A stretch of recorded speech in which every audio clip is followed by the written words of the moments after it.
I'm going to show you how to make a tie-dye swirl on a small scale. This is great for smaller projects like face masks. I've already cut my fabric to an appropriate size for my project. I haven't cut the exact pattern because I'm accounting for the fact that I'm going to have to wash and dry this fabric before I cut the pattern into it. The first step is soaking in soda ash water for at least 20 minutes. This is going to help the colors set. I'm using 100% cotton muslin fabric. So after that fabric has soaked, I'm going to show you how to start to create the swirls. I'm using a pair of blunt scissors and starting in the middle and just twisting the fabric as I am also guiding it with my other hand to turn it into like a little rosebud. And once that's done, you're going to secure it with a rubber band. I also found a flathead screwdriver works really well for twisting these. And you'll see that I started twisting in the middle of my fabric because that's where I want the swirl to end up, because I want them placed front and center on my face mask. But it's up to you. Basically, wherever you place that instrument to start swirling is where the vortex of your swirl is going to be.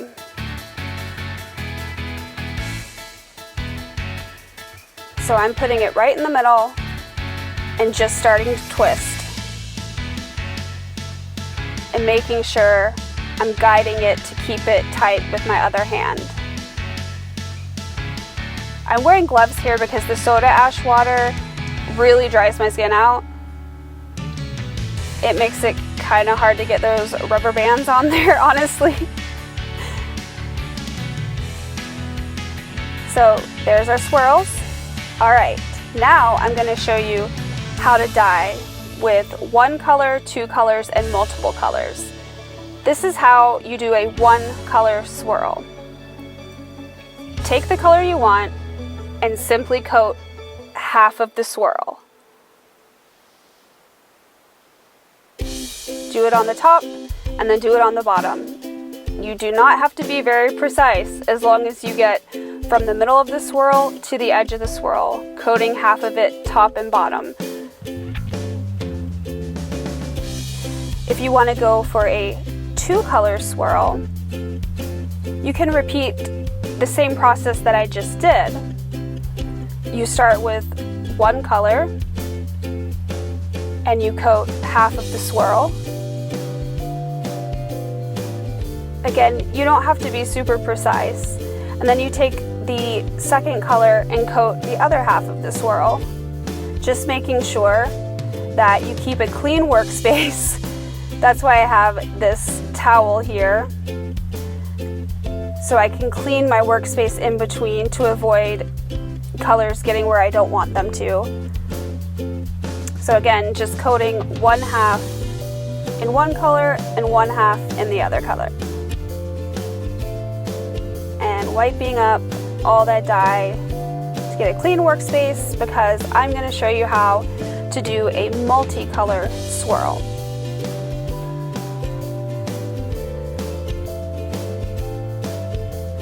So, same concept applies to the multicolor, but of course you have more colors, so instead of doing half and half, you're going to treat it like a little pie. You're going to divide the sectors according to how many colors you want.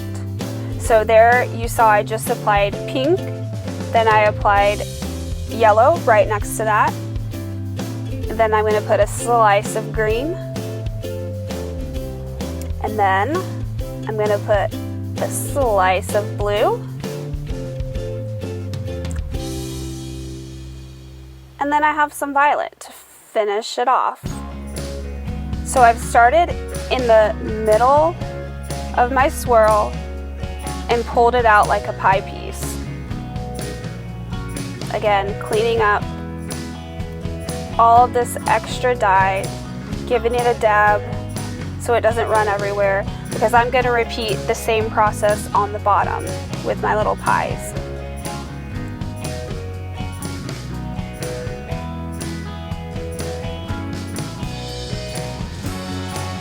and it'll look like the whole thing is covered in color, but when you unwrap the swirl, those are the areas that will be white.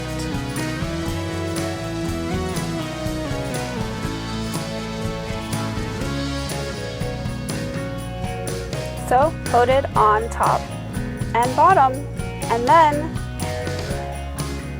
you're going to let these sit. When you're finished dyeing your spirals, you're going to wrap them up in plastic and let them sit for 12 to 24 hours. I've had really good results letting them sit for 24 hours. Just be really clean and careful. Make sure they're not touching each other because that dye can transfer from one spiral to the next, and it might ruin your color palette, and you won't know until the next day. After you've waited for them to sit for 12 to 24 hours, just unwrap your spirals, see all your beautiful colors, rinse them off in the tap water, and then wash and dry them to your liking. I wash mine in the washing machine with free and clear detergent and on a normal cycle, and then I throw them in the dryer. And I iron them, and then they're ready to cut into your patterns.